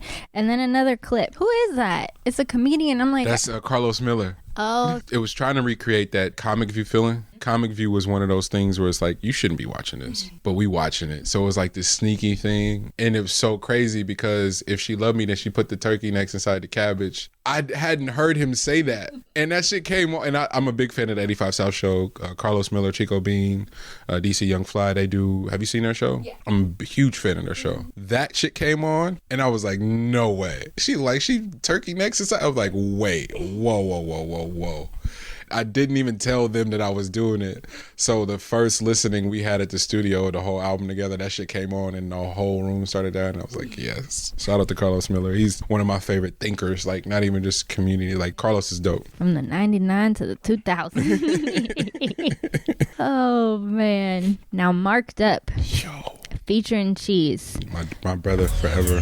That projecting all my fear onto you, cause nobody ever said I was enough, or ever taught me how to trust. Wait, but this that, glass half empty, holy water, fill it up. Look, my nigga, where you from? Just know I'm better than I ever was. Just know I'm better than I ever was. Hey. Tunnel vision, damn, I had to tell my bitch bye. Love the hustle, love the game, all bullshit aside. Pick a lane, what they telling me. Can you introduce us to Cheese, please? Without getting mad, let me see. He's my favorite rapper. Like, a lot of people like rap and just say shit because it sounds cool. He lives everything he raps. So he ain't pressed to rap, if that makes sense. Yeah. So he'll do this thing where he'll go away and take care of business and then just pop up, be like, yo, bro, I got some shit to say. And say the realest shit and then dip off again. And so this is album number 5. I was getting sick of it. I was like, bro, I put out an album and you ain't on none of them. This is stupid. So I knew I was gonna have him on an album. And Freak started doing, even before the Dreamville shit, Freak started doing these really big sessions. It's like, yo, whatever happens, happens. So we started doing these big ass sessions. If Bugsy needed a song, if Nate had a song, if Cheese had a song, whomever it was, just come. He's like, yo, I got the studio for 6 hours. Y'all go in there and do whatever the hell y'all need to do. I just need y'all in the studio. And so that was the first batch of sessions. And we recorded the first verse of Marked Up. Just the verse. Z made the beat in the studio in Vancouver, in Canada. And I did the first verse and we kind of walked away from it. And I loved it so much. It feels like 2050 or something like that. It feels so futuristic, but there's something so nostalgic. There's a pull to it, but it doesn't sound like anything. I remember watching Z make it. And he started with the hats first. And the hats were doing this weird ass swing. And I was like, nigga, this is gonna be trash. Then he did the kick, then he did the snare, then another like ghost snare, and I was like, you're an 8. Like it's some that was the day I knew it was something wrong with Zenon. Like who are you? He was the time signature, the swing was so bugged out, I couldn't wrap my mind around it. And then he started layering in those sounds, and I was like, this is the most beautiful shit. Like I think I hugged him that day because I was like, yo, this is crazy. And did that first verse. And I was like, damn. So when we got back to the States is when that chorus came. Like projecting, for whatever reason, projecting kept coming up. Mm-hmm. And me and Cheese had a deep ass conversation about that before even getting to the studio. I was like, bro, you got to get on this song. If I had to pick a single favorite moment in that whole album, it's his verse. Residue on my resume. Like, who says some shit like that? But you can only say that if that really happened. Like, nigga, you rolled up on your resume? What? Like, all right, I'm gonna get a real job this time. No, I'm not. No, I'm not. That's my brother forever. Literally one of the more incredible storytellers, rappers, thinkers, dads, husbands. He's such a good friend to have because he kind of moves to his own beat, but for all the like cachet and bravado that a quote unquote real nigga needs to have, he got all them stripes. But he's focused on being a better man. So naturally, when you're around him, you want to be better. And I love that dude to death. So damn necessary. There's so many vulnerable points on this album, but I think Marked Up stands out. Projecting all my fear onto you because nobody ever said that I was enough. Yeah. It's so sad, but it's so real. Yeah. And you see it all the time. People just tweeting, you're enough. And I even saw a bumper sticker the other day that you're enough. And it's like such an important thing to tell people. Absolutely. What was it like being that vulnerable? And especially in the hook, too. Like, damn. That was so intentional. In real nigga fashion, I'm like going through the breakup of like a serious relationship. Meanwhile, entering a super serious relationship simultaneously is the maniest shit I've ever experienced. In that process, though, I realized like how that transference of insecurities and all that and that trauma works, right? Especially in relationships like that, you can put all your shit on your partner and not even know you do it. Like you're not doing this shit intentionally, but you're doing it. Because nobody ever told me that I was enough or my efforts was enough or that I was seen or that I was heard. So you projecting all this trash ass shit on to somebody who don't deserve none of it, you know?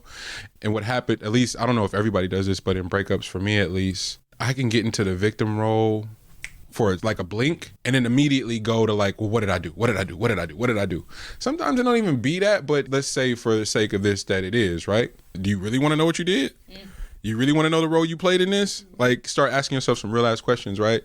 Without just kind of dismissing it. Well, such and such wasn't ready. All this other shit. No, nigga. What was your role of accountability in all of this, right? And for whatever reason, I asked myself that question, and that was the answer I got, and I rolled with it. Jeez. Goodness gracious. Now we get to satire. Yeah. This ain't no satire. The dead don't die. Third eye open till Satan let his funk on sight. Know the power of my words, I'ma rep my side. The only currency is time. This ain't no satire. The dead don't die. Third eye open till Satan let his funk on sight. Know the power of my words, I'ma rep my side. I had you were there. The utmost honor of being there for that. That meant so much that you showed up for that. That was so cool. That meant so much that you had me. I try not to do love fest on this podcast because the listeners are just rolling their eyes. But like you kind of knowing the space that I was in, but not asking questions about what space I was in and just being like, pull up. We're going to go eat and we're going to go to the studio. Yeah. And it's just like on some, it sounds corny, but it's real like, oh shit, like I actually mean something to somebody who is making incredible art and really justifies what I make and really enjoys what I make. And now I get to watch this fucking magic happen. I think about it all the time because it was just pivotal for me to be like, oh shit, there's people who are making great shit and actually care, and it's beautiful. But like I said, the intention that you had in that session, nuts. Fucking watching King NTG and Want More Nate just come up with those right there, just sitting there. You watched them on the spot, yeah. And I still listen to those bars and I'm just like, oh my God, God in Richmond, God is in, like what? I have those moments too. And this is Freak's brainchild. So Freak was like, community. We can do it. What does that look like, Mani? And he was like, just big ass sessions. And so I'm so grateful for him because he was the one that's like, nah, open up the sessions to the people you fuck with. Yeah. And after we did the first one was with Murph and him. I was like, oh, this is what this could feel like, right? And so Murph, Doug Imph, Noble, RBC Bugsy, Cheese, Fats, Vontae, Freak, myself, Soundtrack Zenon, all these people. And I'm like, oh shit. But then I start thinking about my sisters in the game, really wanting to tap in with y'all, but also be mindful of what the spaces need to feel like. But a part of me was like, yo, that's patronizing in a way. That y'all ain't asked me to curate these spaces for y'all. Y'all just want to be included. So bet, pull up. So Kate came to majority of the sessions. Ryan Nicole came to the last ones. Anissa came to the last ones. And then I was like, Spesh, because I always tell you, is like, if there are parallel universes and like parallel experiences, for whatever reason, people roast me for this, but I feel like this is the golden era right now. Mm-hmm. Just like the 90s were, and we gonna sleep on it, but I hope we don't. I hope people start appreciating it because there's so much amazing shit being made right now. Yep. You're our Angie Martinez in documenting. I tell you that shit all the time. I know you hate it. I just like, oh my God, those are huge shoes to fill. But it's so real. So it's like, nah, come in and be a part of it because the context of the process for you means something different than some random like journalist or somebody I'm not cool. I don't fuck with like that. Like we tap in on something different. So I'm like, what's going on? Let's tap. Like, I was going through hella shit then too. So we pull up, we had dinner, we just talked about random shit. And then it provides context to what's about to happen at the studio or why it happened. So it makes sense. So there's somebody that can actually break down and look at it from a completely different angle than anyone is. And so that meant the world. And that experience is one of the highlights of not just the album, but album making since LMA came out in 2013. It stands up because two of my favorite rappers of all time, like I've known them my whole lives, but I listen to both of them, both NA and Neo. Like I listen to them like I don't know them. Like that's how much their music moves me, you know? So, and I got to have that moment with them in the studio together. It meant everything. And speaking of versatility, you talked about versatility with I Am Sue and Kevin Allen, and just seeing their versatility, right? Like it just fit so well. Like it didn't feel packaged or forced or anything like that. It was just, oh shit, they did that. It's definitely a high point of the album, definitely. Then we get to Famous. I wanna be like you when I grow up. I made that bitch famous. Still make it to heaven after they clip my wings. I made that bitch famous. No plan B if I don't blow up. I made that bitch famous. Whatever you do, don't you cry for me. I made that bitch. Have Choice, Push. The beat itself is just wild. Isn't that silly? It's so hard.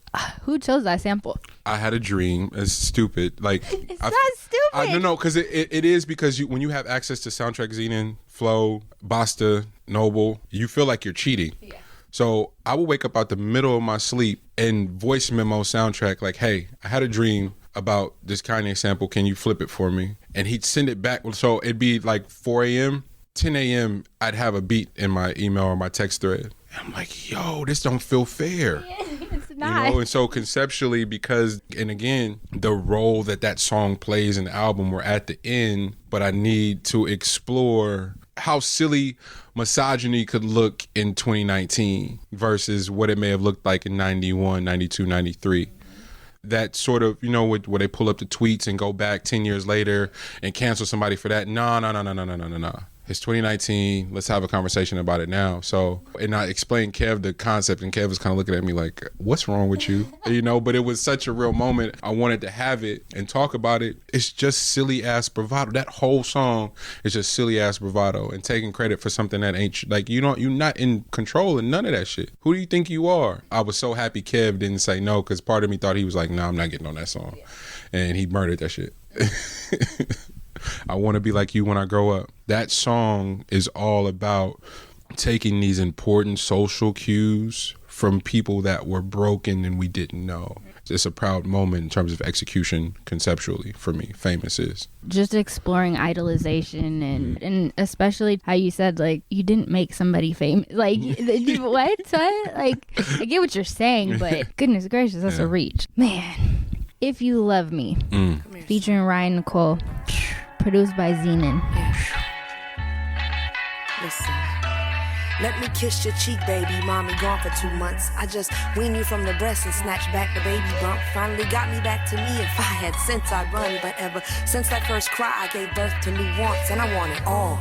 All they said I'd have with mindset. The Kuno Motor Oyster World, I'm trying to prove that. My mama ain't them, ain't tell no lies. Got my eyes trained, the prize bigger than my stomach. But go on, fix my plate and go on out the way and go on watch. What did you say to her? For her to take that mom perspective and just... No.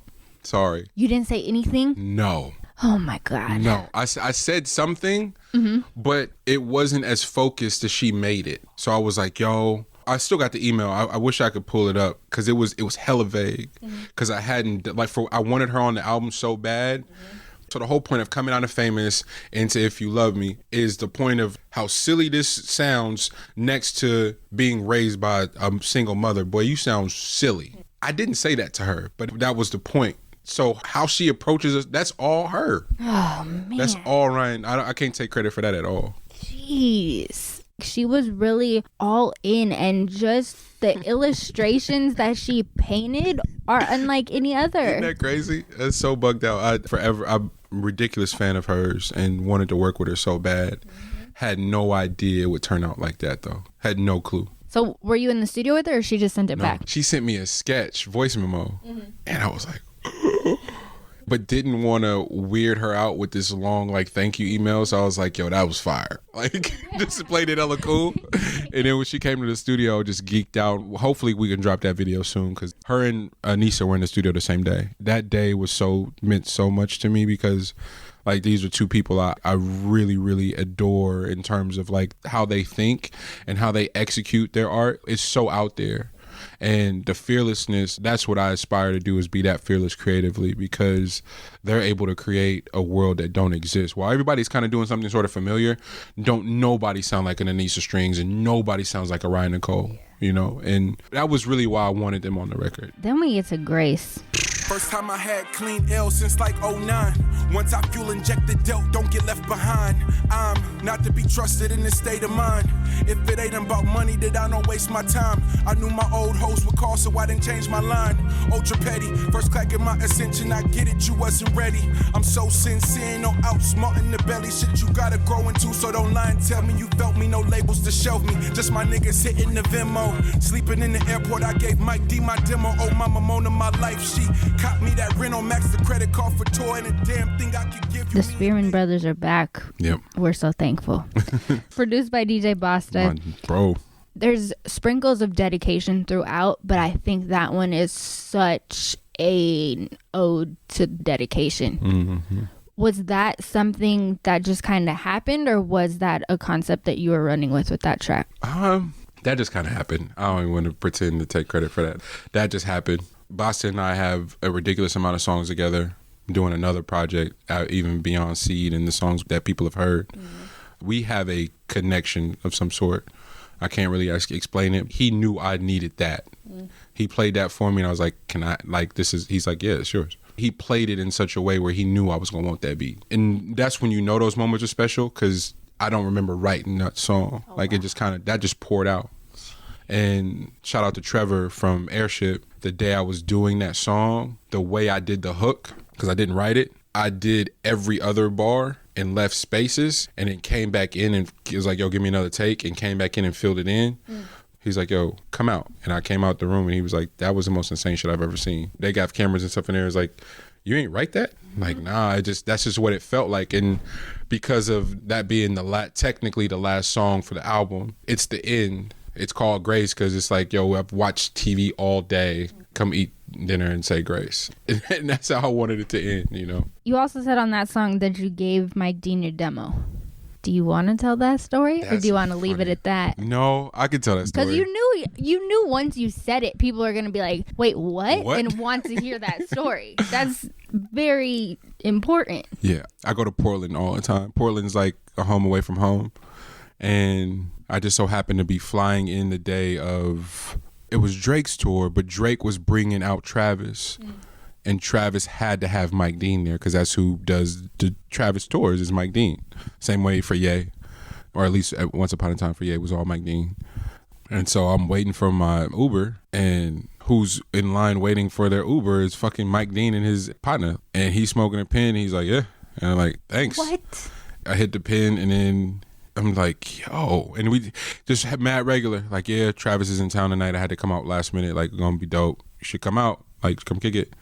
I'm like, damn, that's bugged out. And I just so happened to have Mercy on me. It was the first edit of Mercy, the only one that I had. And I was like, here. And he took it. And I mean, he took it. Yeah.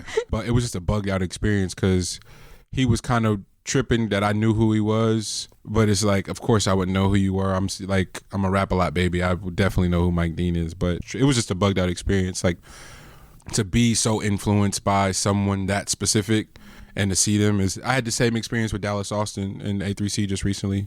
Like, it's such a specific person to be influenced by, and there's specific things in their career that kind of bug. I got asked Dallas Austin something about a Bomb Squad reference because I knew Bomb Squad was his favorite, but Dallas has always sounded like a more refined Bomb Squad to me because Bomb Squad, like with all the Public Enemy stuff, by the time they got to Cube's America's Most Wanted, like they kind of refined it, but it was still kind of all over the place. So to me, both Dre and Dallas Austin are like the refined versions of Bomb Squad. And I said that to him, and he was like, how old are you, kid? You know what I'm saying? It was a dope experience. So that's basically what the Mike Dean shit was. Like, I asked him something about Selena and then something hella random. He was like, wait, why do you know that? And it was like, I'm just a big ass fan, bro. And so it was just a cool moment. Like, but I gave him a CD in 2017 or whatever that was. So he was just like, what I'm going to do with this, dog? 18. Mercy was 18, huh? Yes. But still, you had to. I had to. I did. Yeah. I had to. I could not give it to him, yeah. And I just love the beauty of just how cool he was. Like, he was hella cool. That in itself is inspiring. You know, because we've had enough experiences to know that a majority of people are really cool. Yeah. But it's still surprising and inspiring when somebody of that level, you're like, oh shit, you are cool too. Hella Fuck. Cool. Yeah. That made me happy that he was that chill. Now, you just said that Grace is the last song. Technically. But we didn't do the whole bonus track weird thing, so there's songs after it. But in a perfect world, Grace ends the conceptual part of it. I was like, do you call them something else? What are they to you? So State of Emergency was Secret Sidewalk. State of emergency, live from the underground. Percocet, you nervous that them junkies ain't coming down. King of the scene, burning dreams, still want the ground. You might drown in that puddle, no muzzle. Check the dial, radio dead. Off with your head, it's already been said. I was conceived on the ledge. Wet dreams about the cream while I peed in the bed. From the head of the class to a degree in the beds. You with them, it's unbelievable. Yeah. And given the subject matter and how you're rapping, like I already said, I don't like to give comparisons, but I can't help it again. Like just Rage Against the Machine, Cypress Hill, just these loud, intense, but very purposeful, very thoughtful things that are being said in just this unbelievable music array. Like it's nuts. What are sessions with Secret Sidewalk like? Unlike anything you'll ever experience in life. Yes. They're all a trip. They're all characters, but in the best way. Mike Boo is like this humble, sort of like sensei type shit. Mike Reed, similar steez, where he's like kind of quiet, but if he know you, he'll talk. But he's just got this pocket unlike anything. And then both Marcus and Puzzle are the characters, like for real. And they know it, right? But in complete different ways. But when you go to their practice space, each of their stations are like islands. Puzzle's on an island doing Puzzle and is supported by his bandmates to do his thing. Mike Reed is a fucking island. Like the shit he has around him is crazy. And the same with Mike Boo.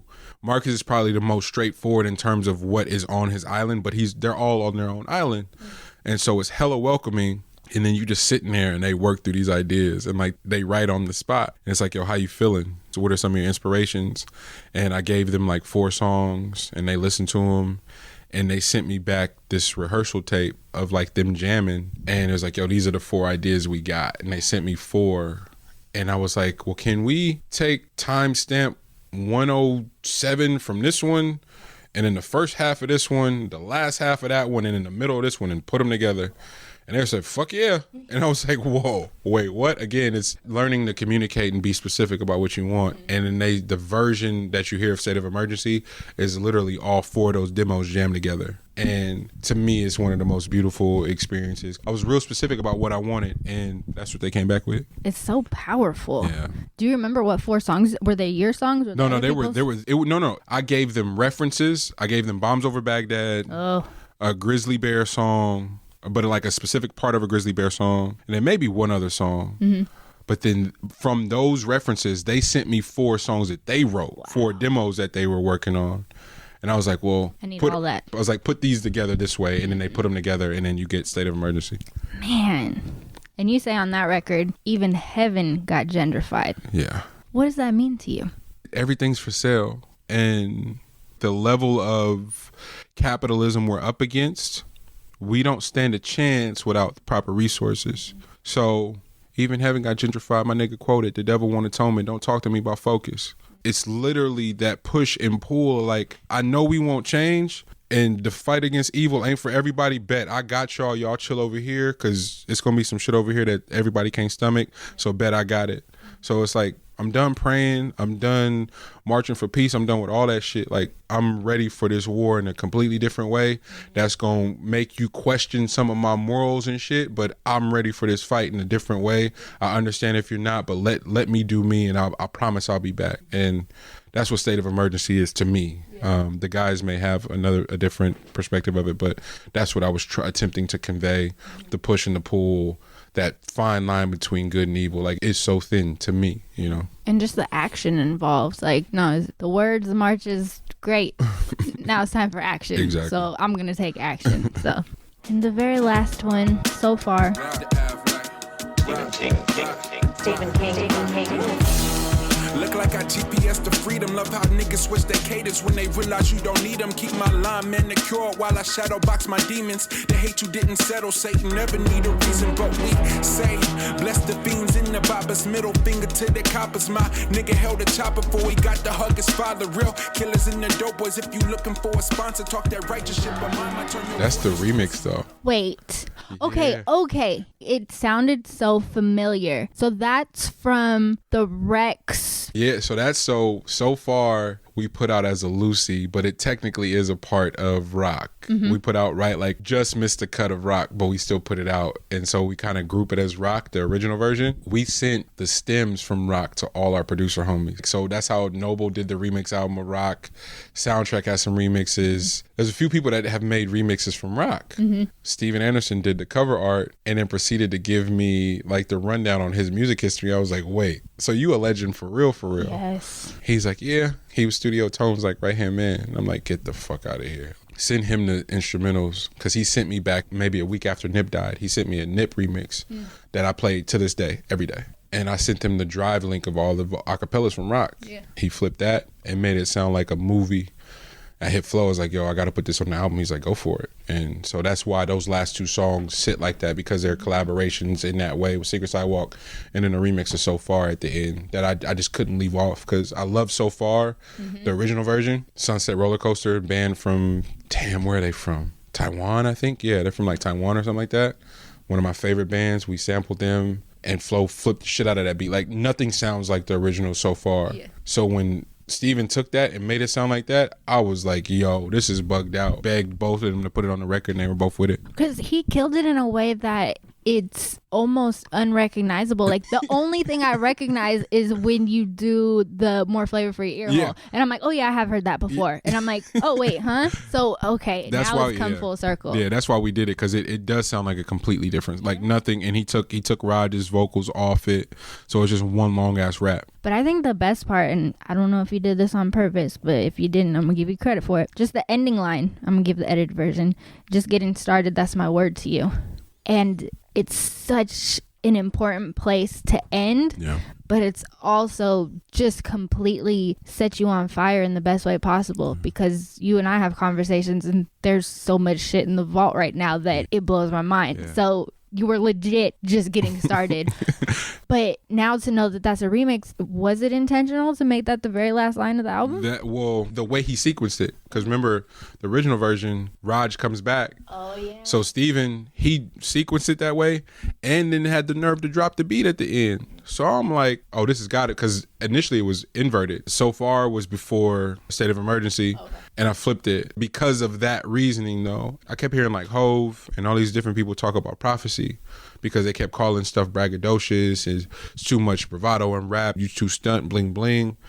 And now reading that Prince memoir, he's talking about the same thing. He's like, yo, write for the life you want to have, write for the things you want to see, write for the places you want to go, more importantly. And understanding how powerful that is, it's like that's what a lot of the bravado in TV Baby specifically is about, where I want to go. And I know what's coming. So for anybody listening, this is what's coming, and we out, like Fade to Black. And it just felt like the perfect way to end it. It really did. That aspiration manifestation is indescribable. Yeah. When it comes to TV Babies, I noticed a couple of themes. Yeah. The first one being Black Thought. Yeah. I assume that just kind of happens when you rap. You just reference Black Thought because he's the greatest. Mm-hmm. What is that like for you? It's so funny because I referenced Nip in Fear of Love, I referenced Nip in Endgame, maybe 2 other songs.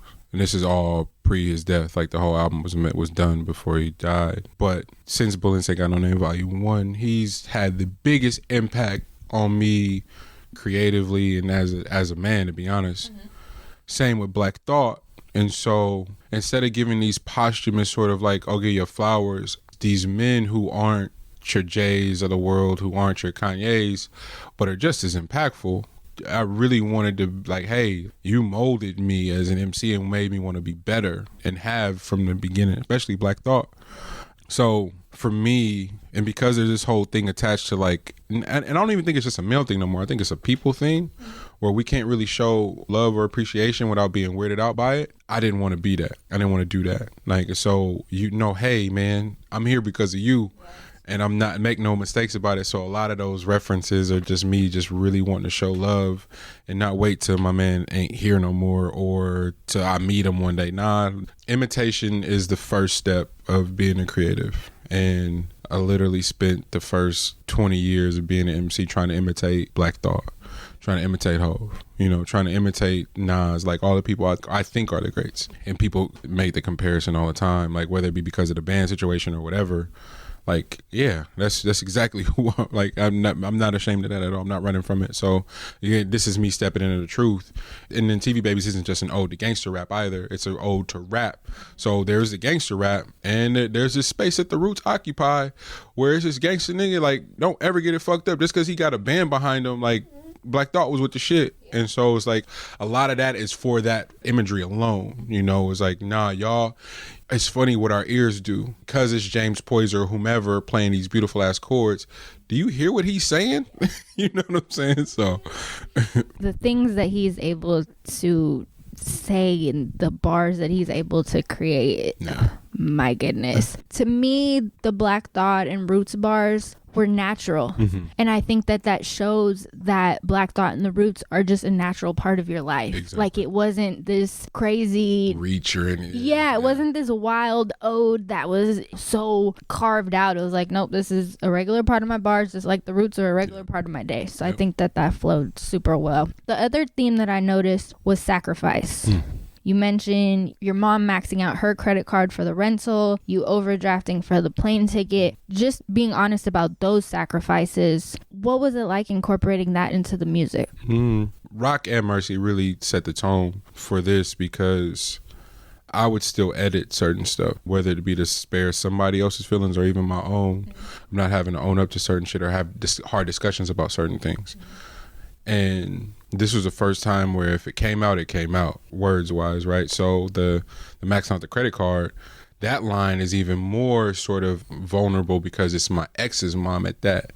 So that's really bugged out, you know, and that just was just like, wait, what? Part like the subconscious reasoning is people would do this thing where like, oh, like Instagram is so deceptive. Oh man, you going around the world, you doing this. I wish I could live your life. Fam, you don't know that I slept in the airport last night. You don't know that I'm flying because I can't afford a B&B or a hotel. I'm about to sleep in this studio in Portland for 3 nights just so I could be here and record. You don't know that the credit card is maxed out, that I'd overdraft to get. I flew to Amsterdam with $11, bro. Like, and again, it's not something to glorify, and it ain't even nobody's business, but this shit ain't easy, you know, and people kind of dismiss it as a hobby or it being easy. Do whatever you want, but this is what I chose, and so these are the sacrifices that I've made for said journey, so that when it does pop, none of you niggas dare say it was overnight or that it was easy or that somebody helped or there was any nepotism, bro. We worked day and night for this, you know. Don't undermine my journey and try to say it was easy or it was overnight. Like that's just shitting on everything we worked for. I wanted to start painting some of them pictures for people, what this could look like, you know, and whether you relate or not, this is my truth. I think it's so important because other people can do what they want with that information, but I think creatives take that in and not only applaud it, but feel it and understand that, okay, when I do something along those lines that other people might call reckless or dumb or whatever, no, I know what my purpose is. I know what I'm doing, and I'm going to do whatever it takes to get there. And I think you incorporating all that stuff and really telling those stories has such an impact on creatives because it's like, oh, okay, he did what he had to do it. Whether it looked dumb, it felt good. So that's what it had to be done. The last common theme is I feel like you brought up your degree a lot on this album. Yeah. And not just randomly talking about how you have a degree, really the juxtaposition of that degree and the college experience and getting money and just what that translates to and how you were getting money and all those things. Why did you choose to bring that into this album? It's important because that particular part of my life is fascinating as shit, right? So my mom, my dad, my grandparents, like they worked their asses off. I didn't want for shit, like if I'm being honest. We weren't rich, but I never wanted for nothing. Our homes were put together, like we were fine. For whatever reason, when you go away to school, something clicks in where it's like, I'll be damned if I call home for money. Like, I don't know what that is. And everybody said, hey, if you need something, call. And I think I called one time and was met with some stress that wasn't meant for me, but I took it wild personal, and I was like, I ain't doing that no more. And that meant hustling. Meanwhile, my major is criminal justice. Deadass special, like I start taking my upper division shit, and it's a corrections class. So it literally is talking about the system of building prisons and funding them. And for whatever reason, up until that point, I was still hella optimistic and like really into my career. I was like, yo, I'm gonna get into criminal justice and I'm gonna really be an advocate and like change it from the inside. Like I was dead ass serious about that. That day in class, I went, oh, this shit ain't gonna work. Like I'll never forget my professor going, yeah, so it costs anywhere from 3 to 10 million to build it. And this is what they get paid per prisoner by the state each day and how it's funded and all. I'm like, so that's just a lick. So if you got some extra bread sitting around, it would behoove you to go build you a couple prisons. Then you start seeing Michael Jordan and all these people that are part of the board on privately owned prisons. And I'm like, nigga, you got to be kidding me. Everybody's favorite president, Bill Clinton. And so from that day on, I still was like kind of like shunning the street shit at that time. Man, I left that lecture that day and went and got fronted my first. Like it was like that type of shit. Something in my mind clicked and I was off to the races. And then you add some sort of tact or some type of structure to hustling in that capacity, because that valley, it was all kind of money in that valley. And again, my perspective is different because I'm from the Bay, where they wasn't looking for money at. We was getting money in places. And so it just like it unlocked something and it was different. So it was trying to humanize people that subscribe to that life, because some of the most stand-up people I know are street people, subscribe to that lifestyle. Yeah. And I speak that language for whatever reason. And I'm not glorifying and not proud of it, just trying to humanize it and have a real conversation so it's not just as dismissed as people not wanting to work or be lazy. It's like, nah, this system is fucked up. What do I look like feeding into it? But on the backside, I'm risking my whole future trying to evade something that's going to lead me right there. It's the most fucked up cycle you could think of. And so if someone like me could end up subscribing to that mentality, what you think somebody else gonna do, you know? So that was really what I was trying to paint, like really from my grandmother's perspective, because they were both so proud of me attending school and all that stuff. And I was supported and had everything I needed, and that even that didn't matter when this weird ass pride and societal pressures kick in. It's go for broke. You know what my mom and dad would have done had I called and said I needed help? Like, they would have figured that shit out. But I'm going, y'all got a whole bunch of other kids back home. What I look like taking money out their pocket, and I can get money. And you touch 50 in an hour, it changes you forever. You'll never be able to forget that feeling. It's such an important story to tell, because everybody I know who hustles had the same experience, not so much in a college atmosphere.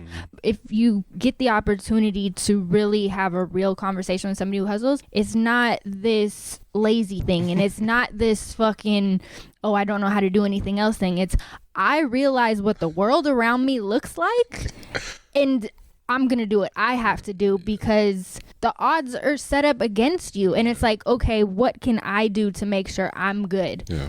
I don't know if you got this feeling, but it kind of feels like a cheat code to be learning all the criminal justice things. So I feel like you're learning about laws, and it's like, okay, well, I can get away with this, or if I do this, then it's only this. Bro, I wish I was that smart. I feel like in hindsight, I haven't told this story like publicly, but I tell it to friends.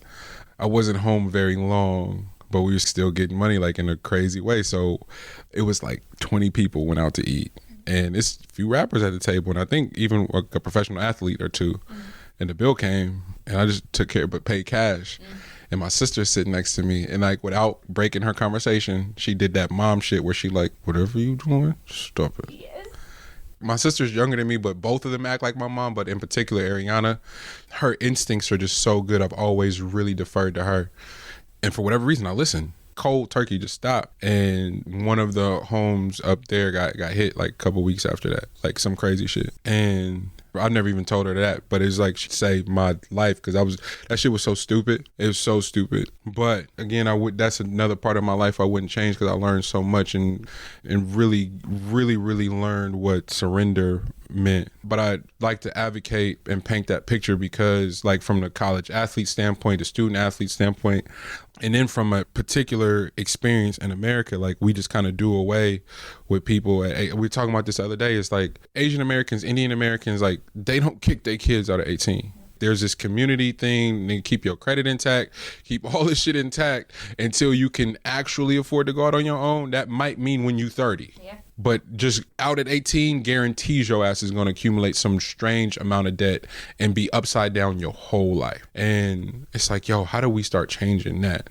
And that's really what I uncovered in that time. And I thank God for my ex's family for that type of living, where it's like, nah, we gonna support each other, start talking about financial literacy, all these different things, to really feel like you have a chance to get from up under that constant grind. Like, that's really all it is, you know? And so those conversations are really to highlight a larger conversation as to why someone would subscribe or subject themselves to those type of risks. Because that's some Vegas odds shit where it's like, nigga, the likelihood of you dying or going to prison is like 99%. And you still go, nah, but I'm about to hit I-5 and go get this half from fucking cartel. That's stupid. And you, a college graduate, still goes, yeah, I'm gonna do that anyway though. That's crazy. You got to explore something beyond just dismissing it as somebody not wanting to work. There's something deeper there. No, it's most definitely deeper. We laughed about it because it was funny how you told the story, but like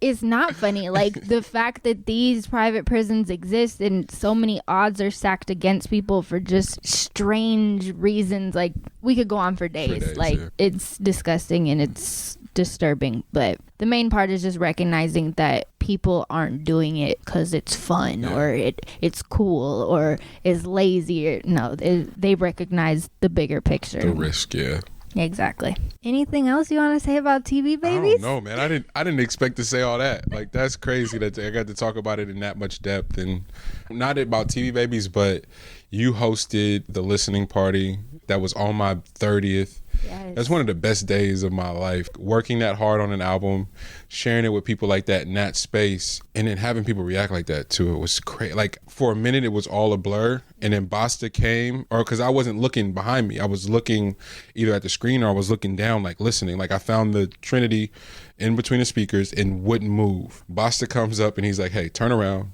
and take all this in just real quick. I just need you to take this in." Before I turned my back, it didn't feel like it was that many people there. And then I turned around, I was like, where did all these people come from?